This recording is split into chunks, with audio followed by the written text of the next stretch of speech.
Que Trump dit tout haut, ses prédécesseurs l'ont pensé tout bas. Il le dit avec plus de violence parce que ses prédécesseurs ont essayé d'acheter le Groenland, ça a été refusé. Au moment même où les États-Unis ont acheté l'Alaska aux Russes, d'ailleurs, ils doivent bien regretter. Et les Danois ont toujours refusé. La menace d'intervention militaire, ça c'est nouveau, mais ça c'est la brutalité technique de Trump qui consiste à dire je menace du pire, et comme ça, si c'est le moins pire, ils diront ouf, on a échappé au pire.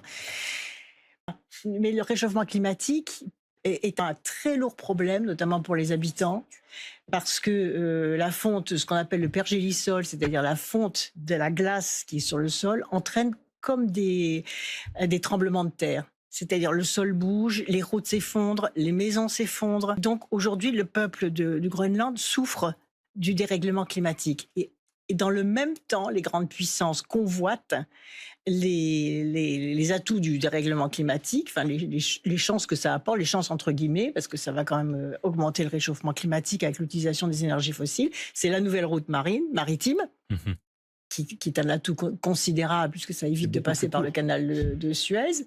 Ce sont les ressources minières et énergétiques. Et donc tous ces atouts sont effectivement très, très convoités. Et donc, la France qui a été présente, pourquoi la France pourrait servir de médiateur? Parce qu'elle a fait une diplomatie scientifique. On a été le premier pays à installer une base scientifique au Groenland. C'est Paul-Émile Victor.